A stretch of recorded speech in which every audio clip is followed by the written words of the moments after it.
guys want to take out your review sheet so I can go over the 3 problems that I didn't do in class. I'm hoping you try them on your own. Number 7.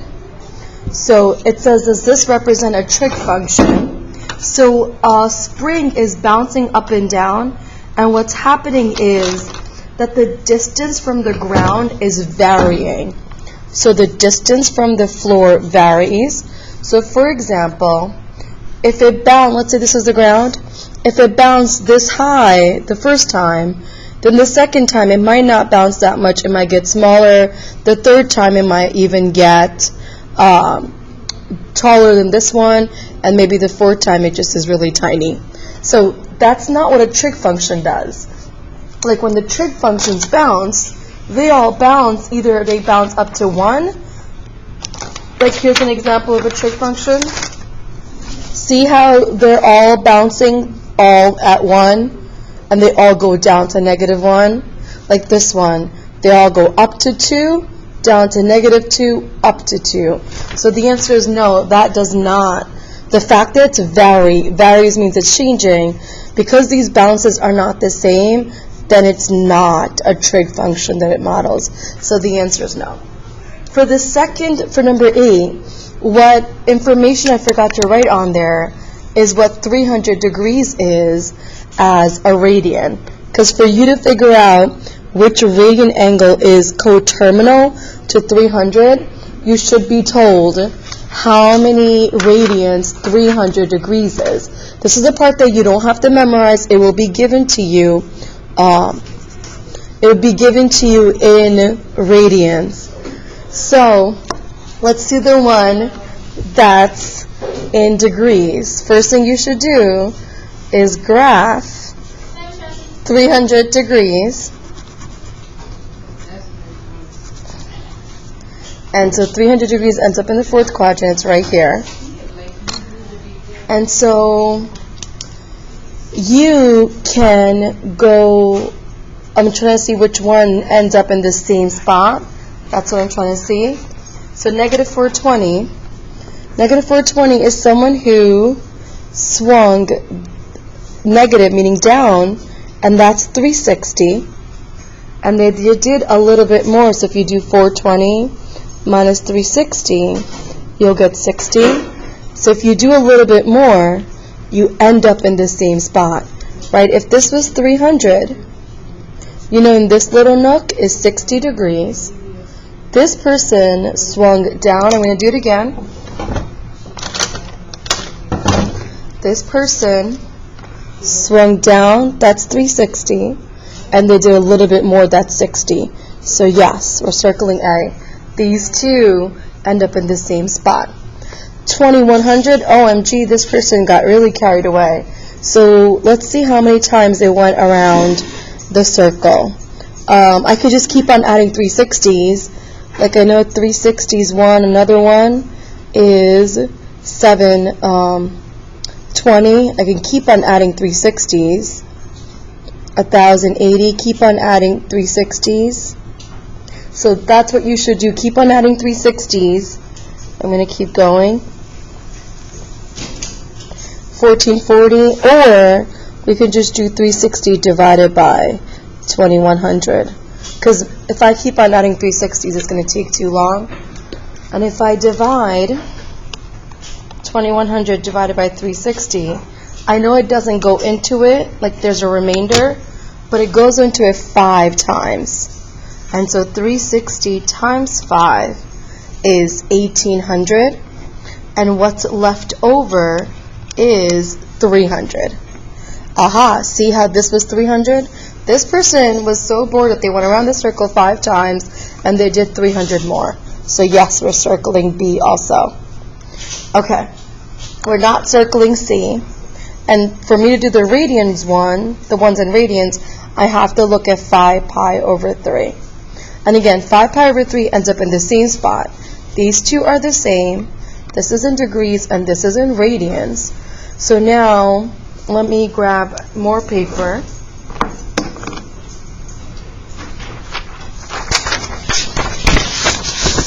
So 5 pi over 3 is what we're working with.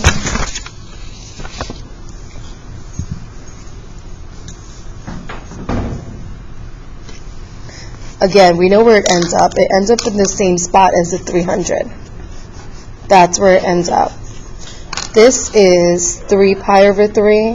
This is 6 pi over 3. And now this little nook is pi over 3. So looking at D, if you go down, here's negative pi over 3. If I go down and I swing down, I end up in the same spot. I end up in the same spot as 5 pi over 3. So I'm circling D. Okay, let's look at F. F is negative 7 pi over 3. You know, a full revolution, that going down, a full I'm not going down. Oh, and you can't even see that, so never mind. Here, let's do it again. I'm trying to figure out this position. If I swing down and I stop right here, it's 6 pi over 3. And because I swung down, it's negative. Whereas negative 7 pi over 3, we got to do another pi over 3. So this location all the way, let me grab another pen. If we swing down and go all the way here, this is a total of negative 7 pi over 3, which leads us to the same position as the other ones, so we're also circling F. We can do E. E is not the answer, but I can still do E. E is 23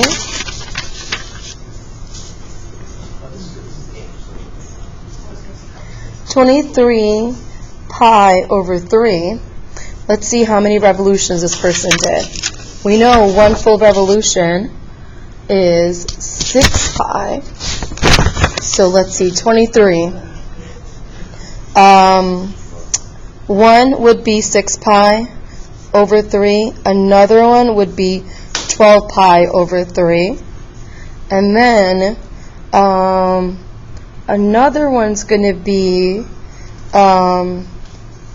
what am I doing? I'm adding 6. 18 pi, that's not right. I'm not adding 6. I'm adding, that's 6 pi. That's 4 pi. And then I do want to add 6, so it's 18 pi over 3. Yeah. Okay. All right. I'm going to keep on adding 6, and then this is 24 pi. Let me just confirm. This is 2 pi. This is 4 pi. This is 6 pi. And then this would be 8 pi.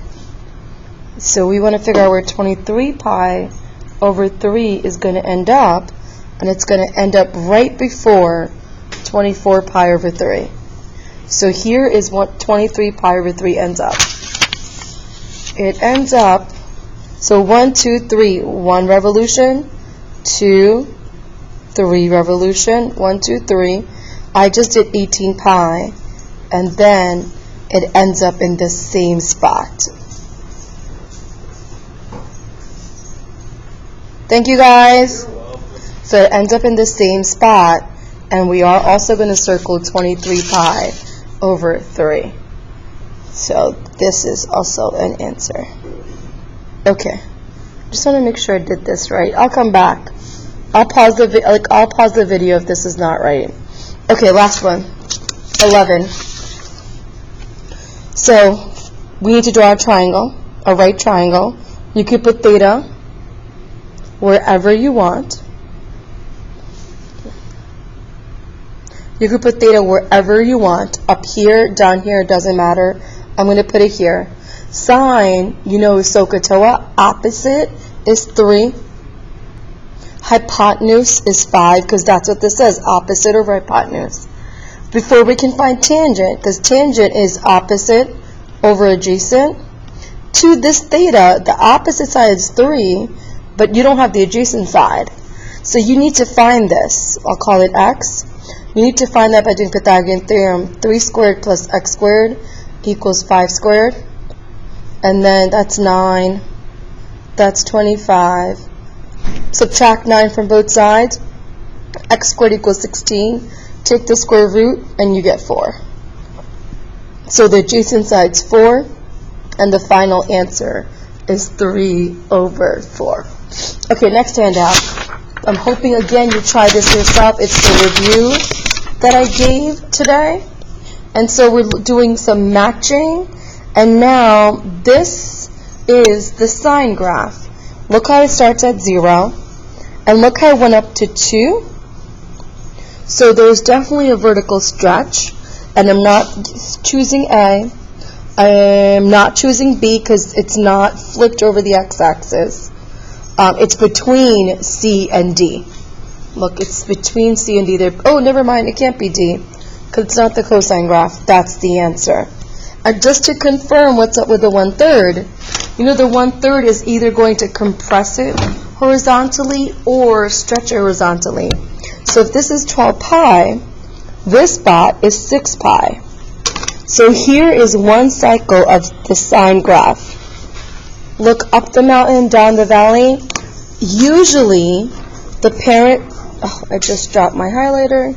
Usually the parent graph does up the mountain, down the mountain from 0 to 2 pi. This one did it from 0 to 6 pi. So this graph, believe it or not, this graph is stretched out. I know it doesn't look like it, but it is. If it takes from 0 to 2 pi, normally to do one cycle, one pattern, this one did it from 0 to 6 pi, it's stretched. The answer is C. Let's go on to 2. Again, I'm hoping you did it yourself and you're just here checking your work. I'm hoping that's what you're doing. So now, let's do the easy ones. Let's do the ones that just have a stretching. Let's go find a sine graph that was smushed vertically. It goes only up to a half. That's a sine graph, I think. This is a sine graph, and look, if that's 1, look how it only goes halfway. So C and 3 and C, they correspond, so this is C. Let's do the cosine graph that only went up to a half, because it was stretched, like not stretched by half, but smushed by a half. So look, this is 1, and this is a cosine graph. There's the skateboard ramp that I want you to study. There's the skateboard ramp. And usually cosine goes up to 1, but not this one. This is going up to 1/2 because it was compressed vertically. So 2 goes to D. Now it's between 1 and 4, and it's these two. Okay, so again, this is, I'm pretty sure this is the the sine graph. Let's check it out. Let's plug in 0. If I plug in 0 here for x, like this order pair is 0, 0. That means if x is 0, you need to get y to be 0 also. If I plug in x is 0, here's me plugging it in, y equals sine of 1/2 times 0. Half times 0 is 0. Sine of 0 from your unit circle does equal 0. So 1 goes to B, guys, and that leaves 4 to go to A. Okay, the back. Again, I know I've said this a bunch of times, but I'm going to keep saying it. I'm hoping you tried these already before you're watching this video. The range are the y values. Look at the graph up and down. The 5, again, the parent graph normally goes up to 1. But if it's stretched 5 times, it's going to go up to 5 and then down to -5. So the range is from -5 to 5. That's the answer. Okay, graphing. You know +3 does. It moves the graph up 3. I recommend we graph the parent graph. This is cosine. Start at 1. You know it's going to hit the x-axis at pi/2 and 3 pi/2. You want to do the skateboard, so it's going to be here, and then at pi it'll be down at -1, and at 2 pi it'll be 1. So here's the skateboard. Oh, mine looks a little lopsided. Again, we shouldn't draw that like nice. It should just be like dotted or like really light. So let me go back and erase it. You can still see the dots. I'm going to draw the dots here. Here's one dot. Here's another. And -pi goes down to -1 because look, it's flipped. And at -2 pi, If this one went up to 1, then at negative 2 pi it goes up to 1. This is the parent graph. I'm going to take all these dots and move them up 3. Up 3. So the one at 1, if I go up 3, 2, 3, it goes at 4. This one, if I go up 3, it is going to be right here. This one, it's at negative 1. If I go up 3, 1, 2, 3, it's right here. This one, if I go up 3, 1, 2, 3. This one, if I go up 3, 1, 2, 1, 2, what am I doing? Sorry, this dot. If I go up 3, 1, 2, 3. And again, this is going to be the one skateboard, and flip it over. I'm just going to draw the one portion, and I think you can handle the other one. Nice and smooth. That's what happens when it goes up 3. Okay, let's go on to the bottom one. The negative reflected over the x-axis. So really quickly, here's my parent graph, up the mountain, down the mountain. If I reflect it over the x-axis, you don't go up the mountain. It would look like that. You would go down the mountain and then up. So it's the one in the pencil, which I'm going to graph here. The 0, 0 dot will stay. I'm not going up. I'm going to call this 1 and negative 1. I am not going up. It is still going to touch the x-axis at pi and 2 pi. See, that's the same part. It's just not going to go up. It's going to go down. So down the valley, and then up. Look, it goes up to 1. And now, do not do that. Rather, continue like that. It's still going to touch the x-axis here and here, right? And then it's going to go up, down, so here. And that's what it looks like. Okay, go study, try the delta math, and I will see you on Wednesday.